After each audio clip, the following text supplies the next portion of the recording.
الله الرحمن الرحيم. مشاهدينا الكرام، وصلنا معاكم الآن إلى المباراة الأخيرة في الدور الأول لهذه البطولة الخليجية المقامة في البحرين. رقم 21 منتخب عمان. جماهير عمان، سلطنة عمان كلها اليوم خلف هذا المنتخب في آخر لقاءات المنتخب أمام المنتخب الإماراتي. فرصة واحدة يتمنى أن يتحصل عليها اليوم الجمهور العماني، ألا وهي الفوز، لا شيء غير الفوز. وأيضا يتمنون، والقلوب ستكون متواجدة أيضا في استاد البحرين الوطني مع مباراة قطر والبحرين. وكل تمنيات العمانيين اليوم أن يتعثر المنتخبين البحريني والقطري بالتعادل وفوز المنتخب العماني على الأبيض الإماراتي. دعونا نعايش الجماهير العمانية محبة العمانيين لمنتخبهم ونشوف فضفض مع الجماهير.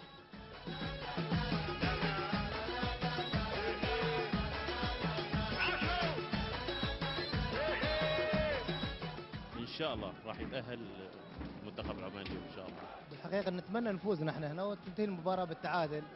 اذا انتهت المباراه بالتعادل هناك واحنا فزنا بفارق اهداف، واكيد انه بنصعد نحن ان شاء الله.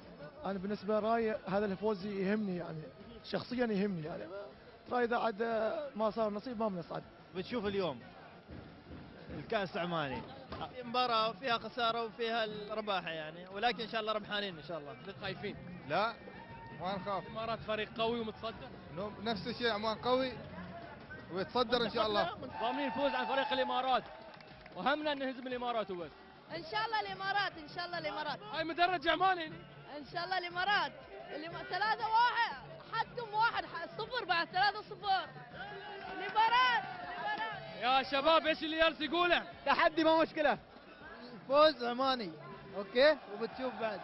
اتوقع نفوز. من يفوز؟ عمان. كم؟ 2-0.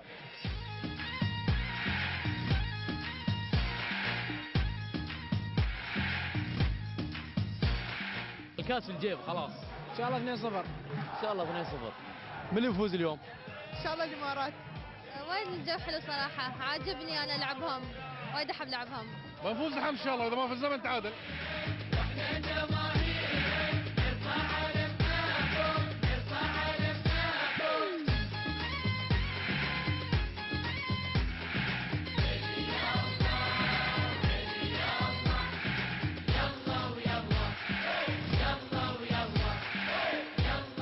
ما زالت بخير الكرة، ما زالت بخير الخليجية، وكرة الإمارات ما زالت بخير حتى في القائمة الاحتياطية.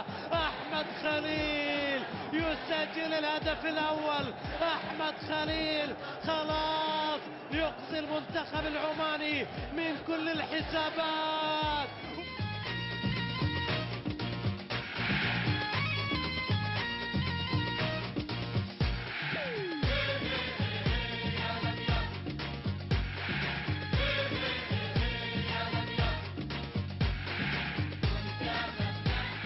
اللعبة الكرة طويلة إلى الأمام إلى أحمد خليل، ممكن هدف ثاني. أحمد خليل عدى، أحمد خليل، الله، جول! أحمد خليل يسجل الثاني. الله عليك يا خليل، الله عليك يا أحمد. قالوا تنازل عن مستوياته، قالوا تراجع، واليوم يؤكد أنه في تفوقه. شوفوا الأبيض إماراتي. هذا منتخبنا نحن، شفتوا قالوا البدلاء، هذول بدلاءنا نحن، ما عندنا بدلاء، كلنا فريق واحد، والأساسي والبديل واحد، ما في فرق، وكلنا ضامنين الفوز، لكن تأخر شوي، لكن شفتوا الجول الأولية والثانية والثالث يا سهل على الباب. هذا الفوز تأكيد على البطولة، تأكيد ان البطولة إماراتية، بطولة إماراتية، ويستاهلوا منتخبنا، وان شاء الله البطولة إماراتية. يستاهلوا إن شاء الله، إن شاء الله البطولة الإماراتية إن شاء الله. كل البطولة الإماراتية، لأن الإمارات مرة واصلة أبو ظبي مرة.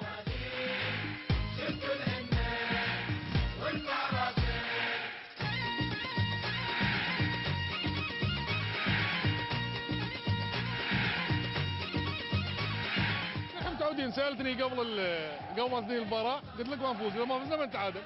عقب الله ينهي خبرونا ان احنا ما نفوز. الصوره خبرتني.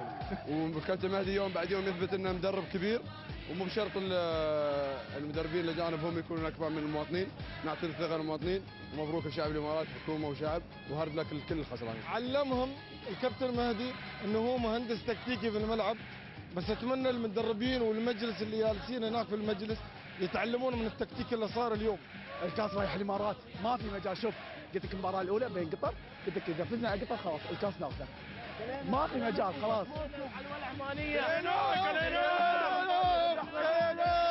واجب علينا انه احنا نهاجم هذا المنتخب، فرحانين يعني صراحه. هذا خلصنا من قولوا له باي باي، هذا خلصنا من يا ويلك يا الياي، هذا خلصنا من قولوا له باي باي، هذا خلصنا من يا الياي. ويا منتخبنا ورافع علمنا، والامارات يا بلادي وسط العين وفؤادي.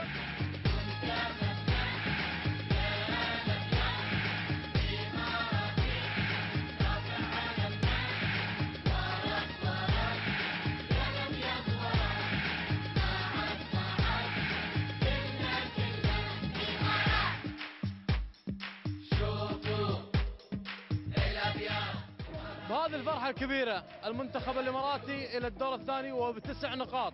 الجماهير الإماراتية ماسكة علم البحرين والإمارات التأهلوا من الدور الثاني. لا عزاء لمنتخبنا. أحزان كبيرة عند زميلي جمال على جمال.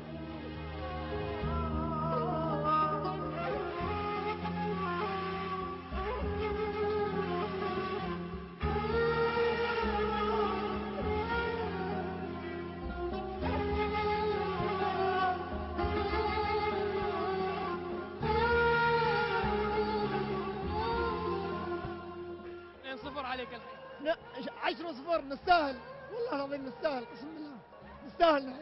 مدرب جبان هذا السبب، والاتحاد اجبر عنه، ما قادر يغير لي من كم سنه احنا المدرب احنا كم مباراه ومجدد له بعد ل 2016 خلي خالد بن حمد يشبع. هذا لعب من اول مباراه مع البحرين لنا الحين. هذا لعب سميته بإقالة المنتخب كامل. احنا كل مباراة تشكيلة ثانية، كل مباراة تشكيلة ثانية. وش احنا جايين نجرب فريق؟ احنا جايين نشارك بطولة، الحين احنا جايين نشيل كاس، ما جايين نجرب فريق. صراحة فريق فاشل، مدرب فاشل، ما عندي كلام اقوله الصراحة.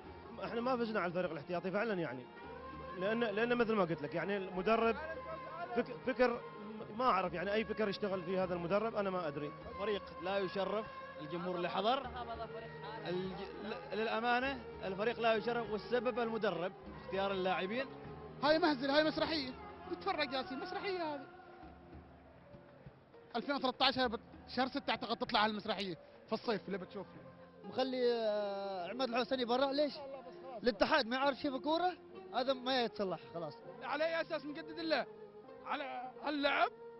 لو تجيب اصغر عيل من عمان يعرف يدخل تشكيله مناسبه، ما حط ناس يا اخي قاطعين كم كيلو، طالعين من وين؟ مخسرين فلوس من جيوبهم، هو على البراد يحط لي تشكيله على كيفه، من متى عمان تلعب راس حربه واحد؟ يا اخي انت تبي تفوز حط لي 2 3، ما عندك حاجه تخسرها، عيب والله عيب. انا اليوم ابى اطمن على منتخب بيلعب تصفيات كاس العالم، هذا المنتخب اللي بلعب فيه، هذا اللي بلاقي فيه استراليا في استراليا. لا اسمح لي السيد خالد، انا اقول لك يا صريحه عن طريق قناه الدوري والكاس الحين، انت غلطان واللي معك غلطانين. مبروك للامارات، هارد لك منتخبنا، خلاص احنا طلعنا ما عندنا مشكله، لكن في حساب لازم في تصفيه، نقعد مع المدرب ناخذ ونعطي معاه على اساس كل واحد ياخذ ويعرف ايش اللي هو يبغى.